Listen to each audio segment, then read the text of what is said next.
This train is bound for Motijheel. Next station is Agargaon. This train is bound for Motijheel. Doors will open on the left. Please stand away from the doors. আমি কিমি অরিন। আমি আমি software engineer, বাংলাদেশে software engineer হিসেবে কাজ করেছি software ফার্মে। আর এছাড়া বাংলাদেশ টেলিভিশনে ইংলিশ নিউজ প্রেজেন্টার হিসেবে কাজ করেছি, বাংলাদেশ বেতার বা ইংলিশ নিউজ রিডার হিসেবে কাজ করেছি, এবং 9 বছর ধরে আমি কাজ করার পরে আমার কানাডাতে এসেছি আমি মাস্টার্স করতে। আমার রিসার্চের সাবজেক্ট হচ্ছে হিউম্যান কম্পিউটার ইন্টারাকশন। তো আমার সেকেন্ড ইয়ার চলছে, ইনশাল্লাহ এবছরের শেষে অথবা আগামী বছরের শুরুতে শেষ হয়ে যাবে। আর আমার পরিবারে আছে আমার হাজবেন্ড এবং আমার ছোট ভাই। আমার হাজবেন্ড ইভেন্ট ম্যানেজমেন্ট কোম্পানি আছে তার, আর আমার ছোট ভাই সফটওয়্যার ইঞ্জিনিয়ার। মানে আমার ফ্রেন্ডরা মাঝে মধ্যে স্ক্রিনশট পাঠায় যে মানুষজনের খুব কিউরিয়াসিটি, এই ভয়েসটা কি মেশিন ভয়েস নাকি কোনো মানুষের ভয়েস। তো ইউজুয়ালি ধরে নেয় মানুষজন যেটা একটা মেশিনের ভয়েস, মেশিন জেনারেটেড একটা ভয়েস। এই জন্য আমি আপনাকে বললাম যে আপনার মাথায় এটা কিভাবে আসলো যেটা একটা আমার ভয়েস। আমার পরিচিত, আমার পরিবার, বন্ধু কাউকে যখন আমি বলি যে এটা আমার ভয়েস, প্রথমে যেটা করতাম, প্রথমে তো আমার কোনো ওখানে যাইনি, আমি ফার্স্টে যে মেট্রো রেলের ভিডিও গুলো মানুষজন যে দিয়েছে সেখান থেকে আমি লিঙ্ক দিয়ে মানুষকে বলতাম যে এই যে দেখো এটা আমি। তো সবাই পুরো ভিডিও দেখে আমাকে খুঁজে পেত না, ইভেন আমার ভয়েস শুনে আমার কাছের মানুষও চিনতো না, সবাই মনে করতো এটা বোধহয় মেশিন জেনারেটেড একটা ভয়েস। আবার অনেক অনেক আমাকে স্ক্রিনশট দেয় যে সোশ্যাল মিডিয়াতে অনেকে দুষ্টামি করে এটা প্রশ্ন করেছে যে এই আপা কি বাস্তবে আছেন নাকি এটা আমাদের কম্পিউটারের আপা। প্রথমবার যেবার গিয়েছি সেবার হচ্ছে আমার ফ্যামিলি নিয়ে গিয়েছিলাম, আমাদের পারপাসটাই ছিল আমার ভয়েস কোথায় কোথায় আছে সেটা আইডেন্টিফাই করা। তো আমার কাজিনস কে নিয়ে গেছি, আমরা একটা বড় বাহিনী মিলে গিয়েছিলাম। সো এবং ট্রেনে যতক্ষণ ছিলাম মানে আমরা সবাই মিলে, ওরা তো বাসায় আসলে শুনেছি আমি কি বলেছি না বলেছি, তো সবাই মিলে আমরা কোরাস করে ওই জিনিসটা বলছিলাম। So it was fun. আর হচ্ছে এর আগে মনে করেন যখন থেকে আপনার মেট্রো রেলটা শুরু হয়েছে, চালু হয়েছে, তখন থেকে তো প্রত্যেকের ভিডিওতে আমি আমাকে শুনছি। তো ফার্স্ট টাইম যখন শুনেছিলাম ইট ওয়াজ ভেরি এক্সাইটিং, যে ফার্স্ট টাইম আমি আগে ইমাজিনও করিনি কাজটা কোথায় হবে। ইউজুয়ালি যখন আমরা টিভিতে নিউজ পড়ি, রেডিওতে পড়ি, আমি তো কারো এক্সপ্রেশন বা কারো জানতে পারছি না মানুষজনের আসলে কিরকম লাইভ এক্সপ্রেশন। তো ওটা তখন আমি দেখেছি যে সবাই যেরকম লাইক ওয়েট করছে আমার ভয়েসটা একটা ইনস্ট্রাকশন, সে অনুযায়ী সবাই মুভ করবে। এই ব্যাপারটা ভীষণ ভরসা, ভীষণ ভালো লাগার। এখানটাতে আমি টরন্টোতে গিয়েছিলাম, তখন আমি যখন মেট্রো রেলে উঠছি আমি মানে ভিড় অনেক দেখতে পাচ্ছি না, ওয়েট করছি কখন ভয়েসের অ্যানাউন্সমেন্টটা হবে। তো তখন আমার মনে হচ্ছে যে নিশ্চয়ই মানুষজন আমার দেশেও যারা দ্রুত কাজে যাচ্ছে, জানছে না কোথায় যাবে, কি হবে এরপরে, তারা আমার ভয়েসটার জন্য অপেক্ষা করছে। তো এই ফিলিংটা ভীষণ কমফোর্টিং এবং ভীষণ ভালো লাগার একটা, যে আমি এত দূরে আছি তবু আমি আসলে সার্ভিস দিয়ে যাচ্ছি। আমি ওখান দেশ থেকে এখন 1000 মাইল দূরে, কিন্তু সার্ভিসটা আমি দিয়ে যাচ্ছি এবং সেটা ইনশাআল্লাহ অনেকদিন দিতে থাকবো ওইভাবে। এই বোধটা ভীষণ ভালো লাগার। আমার মোস্টলি হচ্ছে মেট্রো রেলের কাজ, আমি মাল্টি কোম্পানির সাথে কাজটা করেছি। মেট্রো রেলের এক এক পোর্শনের কাজ এক একজন করেছে। যেমন আপনার প্রথমে শুরু হয় হচ্ছে টিকিট ভেন্ডিং মেশিনের কাজটা দিয়ে।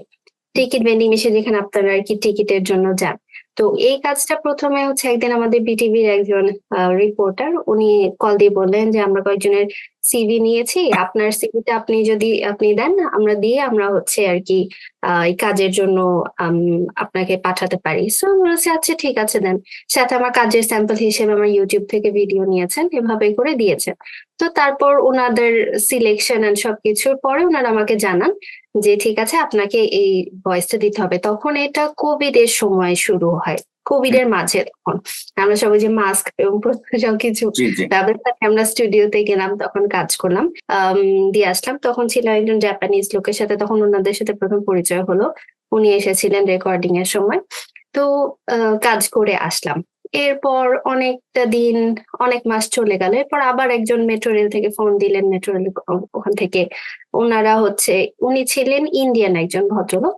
উনি ফোন দিয়ে বলছেন যে উনি তো মেট্রো রেলের একজন ভেন্ডার, নেটওয়ার্কিং এর প্রবাবলি ভেন্ডর ছিলেন। উনি ফোন দিয়ে বললেন যে ওনাদের কিছু কাজ আছে, তো ওনারা কয়েকজনের সিভি পেয়েছেন যারা আগে এখানে সিভি দিয়েছিলেন।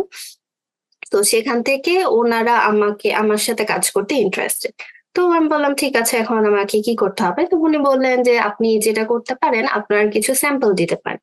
তো আমি, আচ্ছা ঠিক আছে, স্যাম্পল আমি ইউটিউবের লিংক দিলাম, ভয়েস যা স্যাম্পল আছে দিলাম।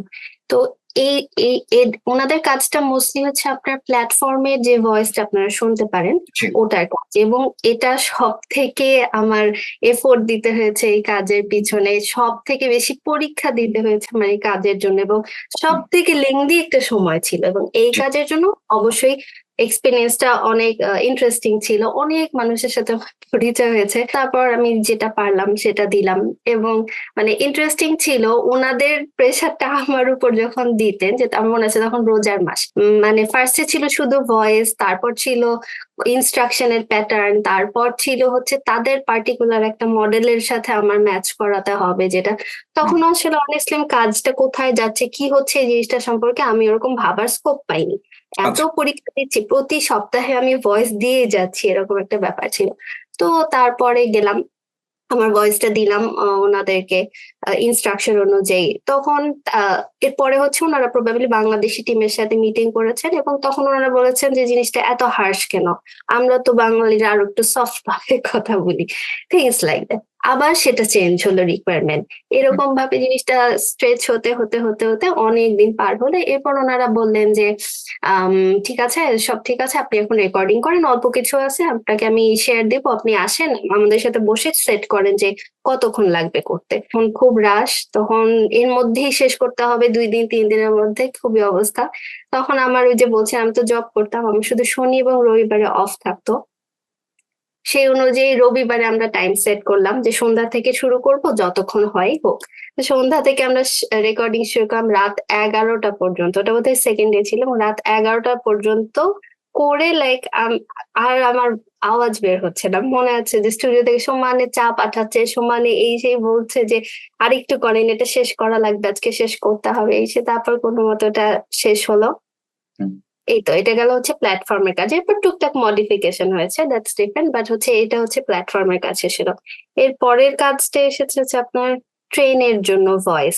তারা হচ্ছে জাপানিজ কোম্পানি কাওয়াসাকি, ওনারা তখন এর কয়েক মাস পর আবার যোগাযোগ করলেন যে ওনাদের এরকম কিছু ভয়েস দিতে হবে। তারপর যাই হোক ওনারা একদিন বললেন, আমাকে নিয়ে গেলেন, বাসা থেকে নিয়ে গেলেন ওনাদের অফিসে, বলে আসেন একটু কথা বলেন, এই সেই। তো গেলাম যখন, তখন ওখানে যে আসলে তখন ফার্স্ট টাইম যে ট্রেনটা দেখলাম ওনাদের ইয়াতে দিয়াবাড়িতে, যে ওনাদের অফিস, বিভিন্ন সেকশনে কাজ, ওনারা আমাকে ঘুরে কিছু দেখালেন যে এখানটাতে আপনার এই যে আপনি যে প্ল্যাটফর্মে কাজ করছেন এটা এখানে, এটা এখানে, মানে পুরো অফিস যখন ঘুরিয়ে দেখালেন বিভিন্ন অনেক বড় একটা জায়গায়, তখন আসলে ইট ফেল্ট গুড যে আচ্ছা আমার কাজটার একটা মানে, হ্যাঁ, আমি যে ভয়েসটা দিচ্ছি সেটার একটা অ্যাপ্লিকেশন বা সেটা অ্যাকচুয়ালি এক্সিস্ট, আমরা ওটা ফার্স্ট টাইম।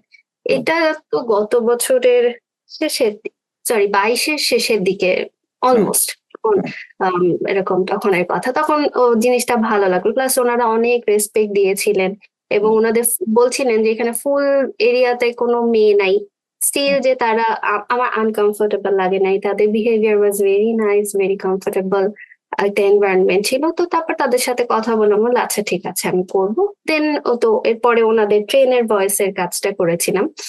আর এই তো আগের কাজটা যে অনেক বড় ছিল, ওই তুলনায় ট্রেনেরটা অত বড় ছিল না, অত ইনস্ট্রাকশন নাই, ট্রেনের ফিক্স কিছু, বাট সেটাও কম না। আর লাস্টে যে কাজটা করেছি হচ্ছে আপনার এলিভেটর এবং লিফটের কাজটা করেছি।